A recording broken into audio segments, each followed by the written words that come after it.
안녕하세요. 오늘 저희가 함께 살펴볼 자료는 청취자께서 보내주신 시장 분석 자료들인데요. 최근에 시장 변동성이 상당히 커졌잖아요. 네, 맞아요. 이 자료들이 딱 지금 상황을 2018년하고 비교도 하고 또 골드만삭스의 약세장 유형 분석 이걸 적용해서 보기도 하고요. 뭐 자금 흐름이나 AI 신호까지 꽤 다각도로 짚어보고 있더라고요. 네, 아주 시의적절하고 흥미로운 자료들입니다. 보내주셔서 감사하고요. 특히 지금 변동성을 과거 특정 시점, 그러니까 딱 2018년, 그때 미중 무역 분쟁이랑 금리 인상 우려가 막 겹쳤던 때랑 비교한 게 눈에 띄더라고요. 네, 맞아요. 이런 비교를 통해서 현재 시장을 좀 더 깊이 이해할 실마리를 찾을 수 있지 않을까 싶습니다. 네, 그 자료에서 저도 제일 먼저 눈에 들어왔던 게 2018년이랑 지금이 놀랄 만큼 비슷하다 이 분석이었어요. 그때도 뭐 미중 관세 문제랑 연준의 금리 인상 공포 때문에 시장이 크게 흔들렸었죠. 네, 그랬었죠. 근데 기억해보면 연준이 긴축을 딱 멈추니까 2019년에 시장이 엄청 강하게 반등했잖아요. 맞아요. 그때 나스닥이 한 35% 올랐고 S&P 500도 거의 29% 가까이 올랐으니까요. 와, 엄청났네요. 여기서 이제 흥미로운 점은 왜 하필 2018년이랑 비교하는가 하는 점인데요. 물론 관세 문제라는 표면적인 이유는 비슷하지만 사실 거시경제 환경은 그때랑 지금이 분명히 다르거든요. 아, 그렇죠. 다른 점도 많죠. 그럼에도 이 비교가 의미 있는 건 결국 연준, 그러니까 중앙은행의 정책 변화가 시장의 공포 심리를 어떻게 진정시키고 또 방향을 바꿀 수 있는지 이걸 보여주는 아주 강력한 사례이기 때문이라는 거죠. 이게 청취자 여러분의 투자 판단에도 중요한 시사점을 줄 수 있다. 뭐 이런 맥락인 것 같습니다. 그렇군요. 그럼 현재 상황은 어떻게 봐야 할까요? 자료에서 그 골드만삭스 블루트를 제시하던데요. 네, 그게 이제 약세장을 크게 세 가지로 나누는 건데요. 뭐 자산 거품이 꺼지거나 금융위기 같은 구조적 약세장, 그리고 경기 침체랑 같이 오는 순환적 약세장, 마지막으로 지정학적 위기나 정책 쇼크 같은 특정 사건 때문에 오는 이벤트 기반 약세장, 이렇게 셋입니다. 아, 세 가지 유형? 네. 근데 보내주신 자료는 현재 이 관세 문제 등으로 시작된 하락을 이벤트 기반 약세장으로 일단 분류하고 있어요. 잠정적으로요. 이벤트 기반? 네.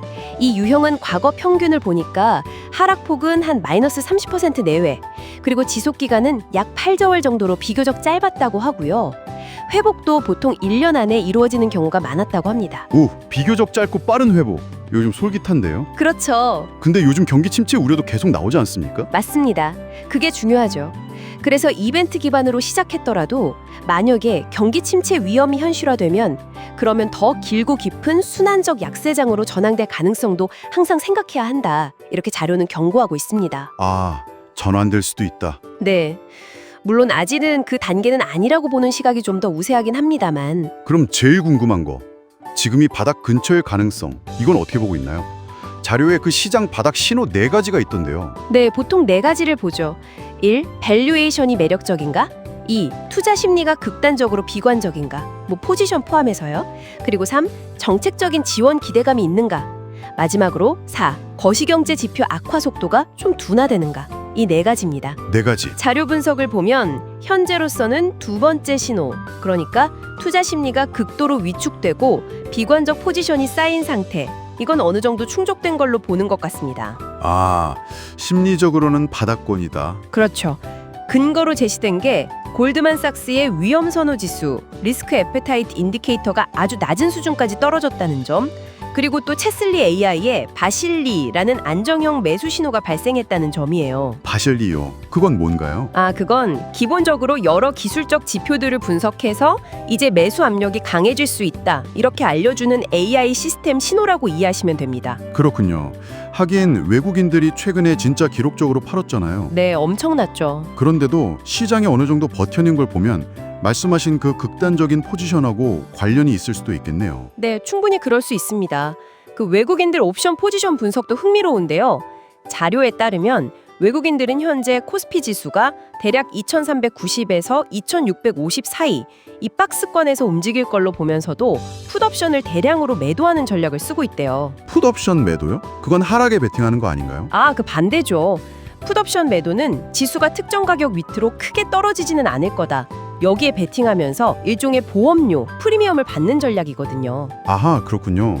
그러니까 급격한 추가 하락 가능성은 낮게 보고 있다. 이렇게 해석할 수 있는 거죠. 오, 그럼 긍정적인 신호들이 더 있을까요? 일단 KOSP 기업들의 주당 순이익 EPS라고 하죠. 네, EPS. 이 EPS 추정치가 반도체 업종을 중심으로 개선되고 있다는 점. 이건 꽤 긍정적입니다. 기업 이익 전망이 좋아지고 있다는 뜻이니까요. 또 글로벌 자금 흐름을 보면 신흥국 전체로는 자금이 유입되는 추세라는 점도 참고할 만합니다. 아, 신흥국 쪽으로 돈이 들어오고 있다. 네, 비록 한국 시장만 보면 최근에 소폭 유출이 있긴 했지만 큰 흐름 자체는 나쁘지 않다는 거죠. 그렇군요.